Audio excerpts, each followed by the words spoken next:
أنصت لابن القيم رحمه الله وهو يصف هذا المشهد العظيم وهذا اللقاء الكبير بين أولياء الله وبين الله سبحانه ليروا وجه العظيم جل جلاله.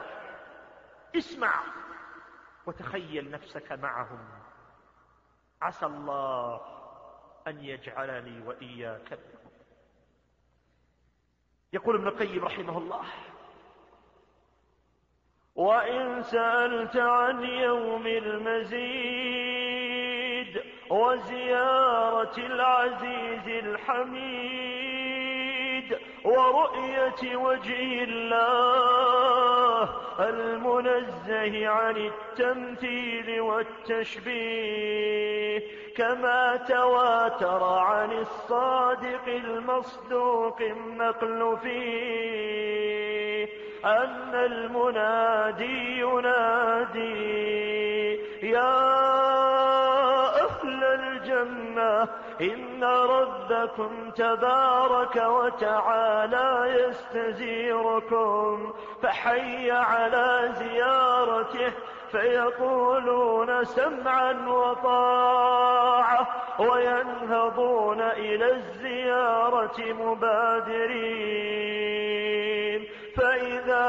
بالمجائب قد أعدت لهم فيستوون على ظهورها مسرعين، حتى إذا انتهوا إلى الوادي الأفيح الذي جعل لهم موعدا وجمعوا هناك فلم يغادر الداعي منهم أحدا، أمر الرب تعالى بكرسيه فنصب هناك، ثم نصبت لهم منابر من نور ومنابر من لؤلؤ ومنابر من زبرجد ومنابر من ذهب ومنابر من فضة، وجلس أدناهم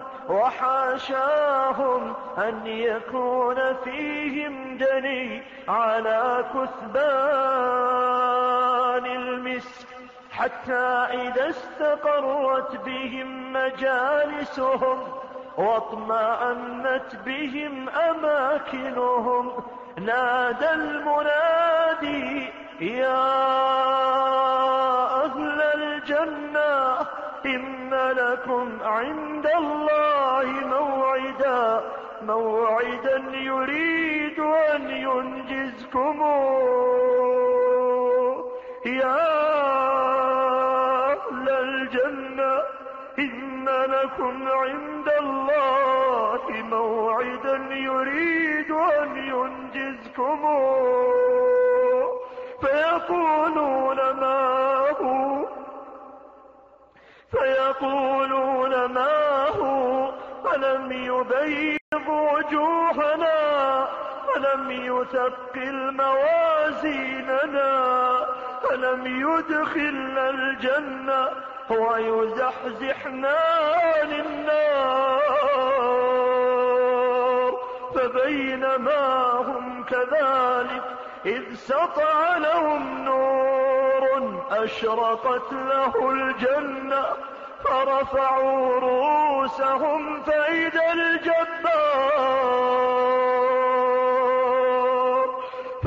الجبار جل جلاله قد أشرق عليهم من فوقهم وقال يا أهل الجنة.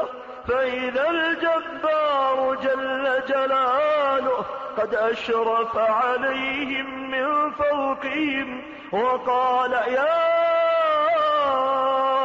أهل الجنة سلام عليكم،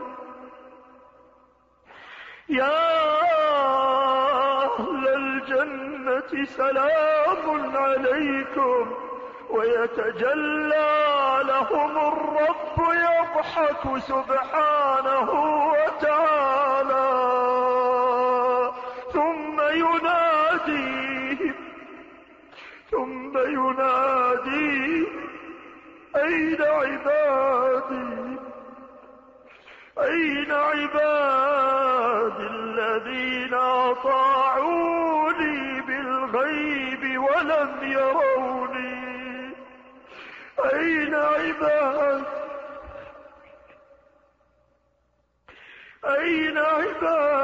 الذين أطاعوني بالغيب ولم يروني.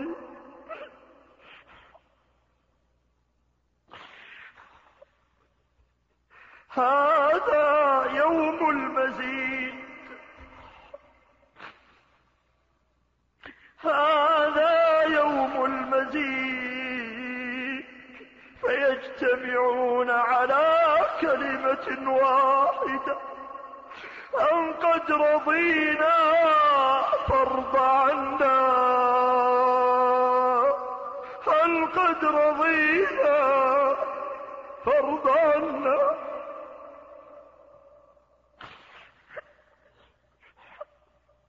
فيقول الله سبحانه يا أهل الجنة إني لو لم أرض عنكم لم أسكنكم جنتي. هذا يوم المزيد فاسألوني.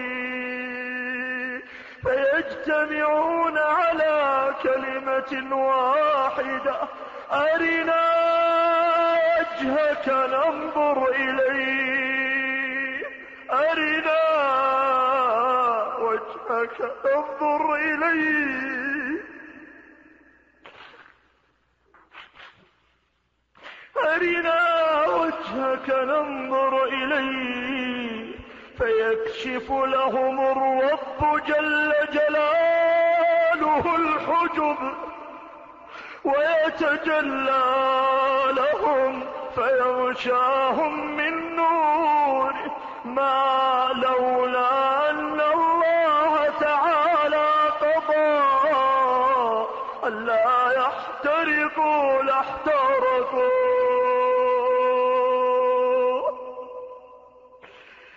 ولا يبقى في ذلك المجلس أحد إلا حاضره ربه محاضرة، حتى إنه يقول: يا فلان أتذكر يوم فعلت كذا وكذا؟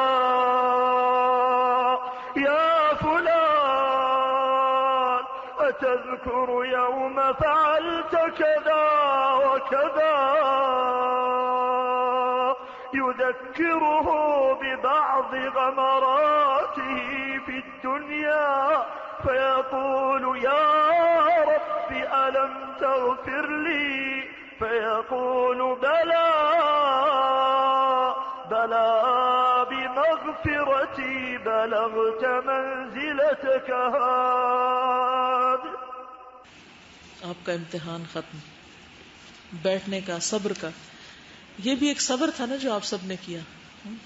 تو جو صبر کرنے والی، گرمی، راہ، تکلیف، مشقت، نیند، بھوک، ہر چیز میں، تو جو صبر کرنے والے ہیں ان کا اجر اللہ تعالیٰ ضائع نہیں کرتا. ان اللہ لا یضیع اجر المحسنین، محسنین کا اجر بھی ضائع نہیں ہوتا. انما یوفی الصابرون اجرہم بغیر حساب، صابرین کو ان کا اجر بے حساب دیا جائے گا.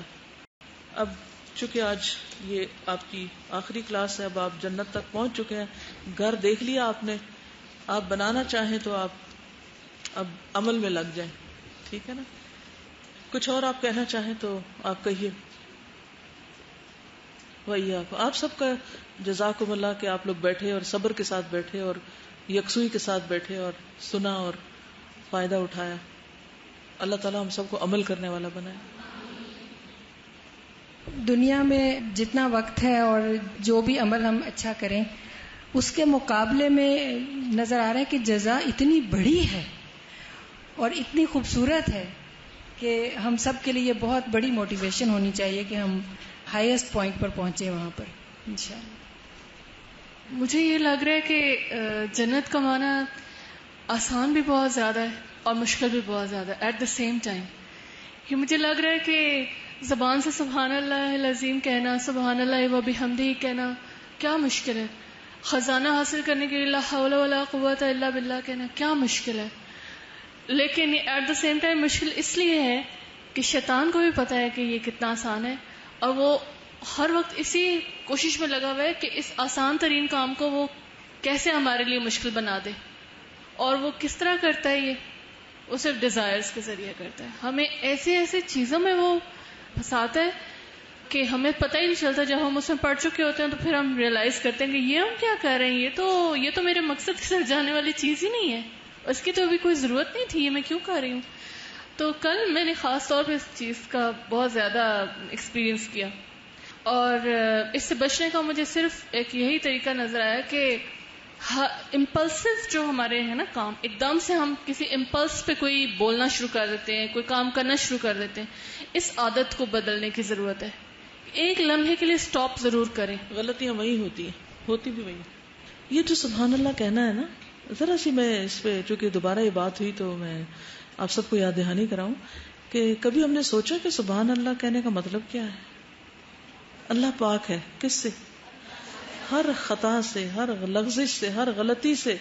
یعنی دوسرے معنوں میں اس کا ہر فیصلہ بہت اچھا فیصلہ ہے. وہ جو بھی ہمارے بارے میں فیصلہ کرے. اب مثلا گرمی ہے،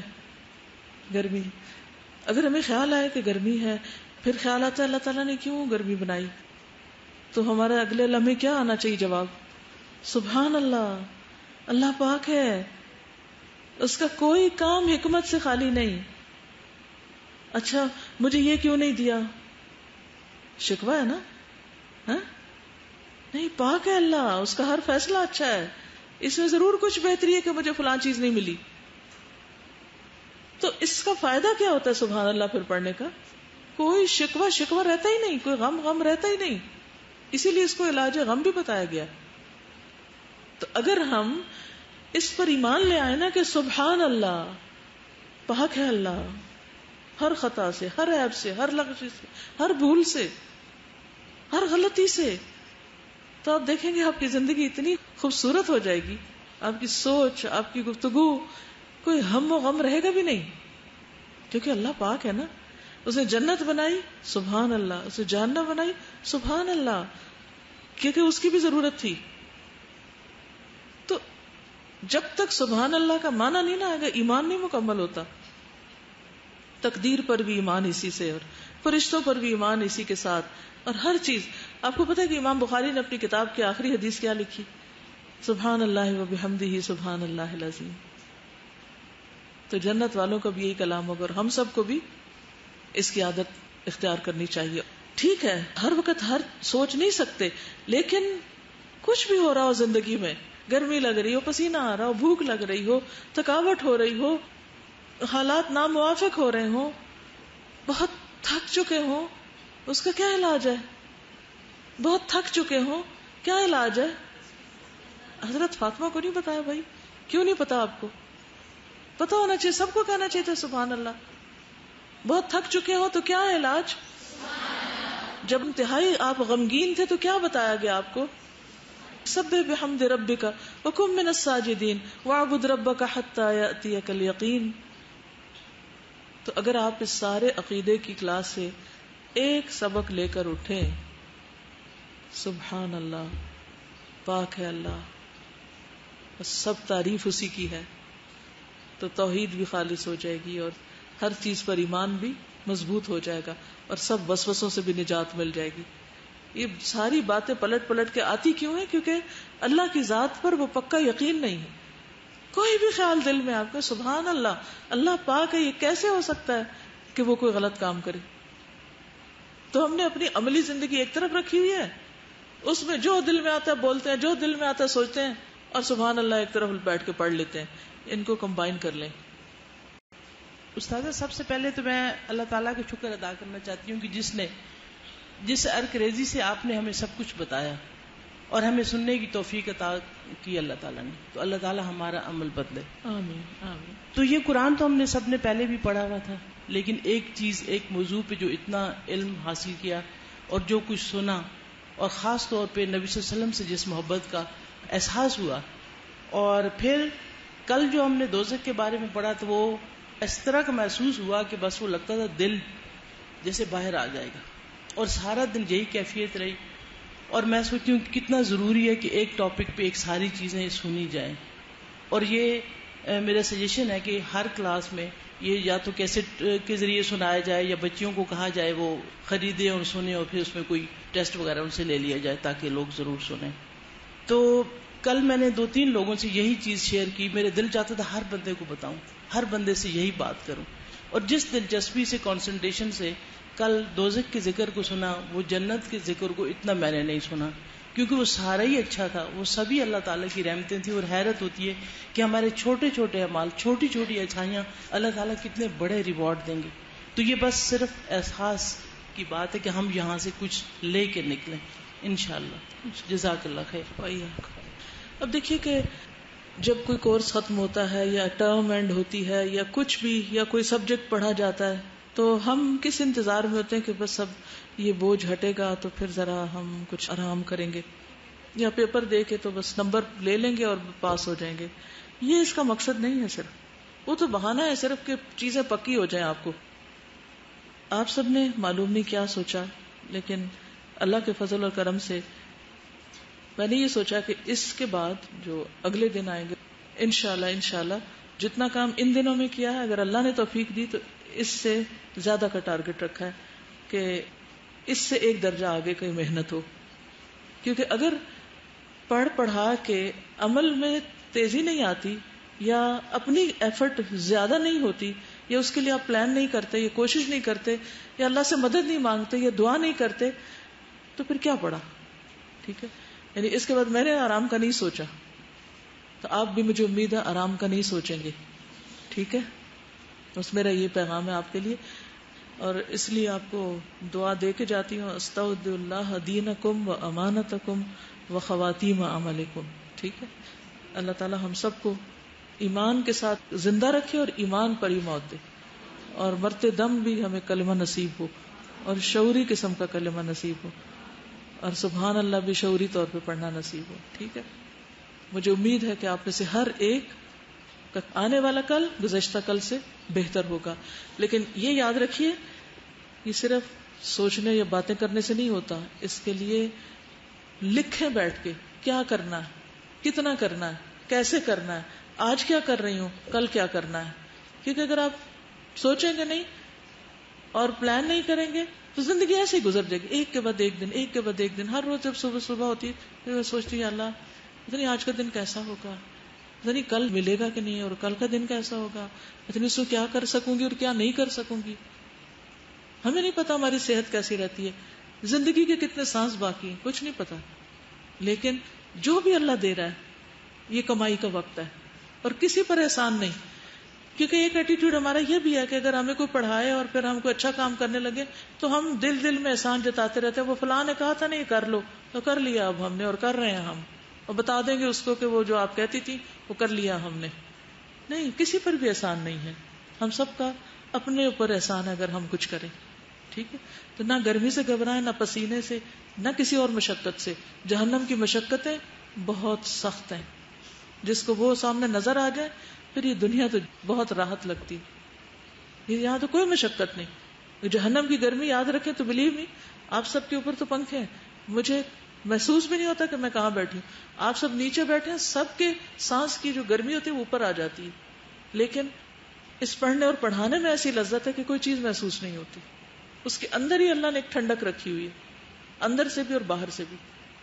تو یہ تبھی ہوتا ہے جب انسان اپنے سامنے ایک مقصد رکھے. اور ہم سب کو مقصد کیا ہونا چاہیے؟ اور سب سے بڑی کامیابی، دنیا کی چھوٹی چھوٹی کامیابیوں کے پیچھے نہیں اپنی جان گنوائیں اور نہ ان کے جانے پہ کچھ روئیں. اور رضوان اللہ اکبر وذالک هو الفوز العظیم. تو جو آخری لفظ میں نے بولے ہیں انہی کو پکڑ لیں اور انہی کے اوپر کل سے مزید کام شروع کریں. اوکے. اور ایک تو میں چاہوں گی کہ پیچھے جتنا پڑھا نا سارے کو ریوائز کریں، سارے کو اپنے جو ہوم ورک کی کاپی ہیں اس کو بھی دیکھیں، ریوائز کریں. عمل کی چیزیں چن کے کہیں الگ لکھ لیں تاکہ وہ ٹپس میں یاد ہوں اور وہ بھولے نہ پھر. رائٹ. اوکے. جزاکم اللہ خیرا. سبحانک اللہم و بحمدک، اشہد ان لا الہ الا انت، استغفرک و اتوب الیک. السلام علیکم و رحمۃ اللہ وبرکاتہ.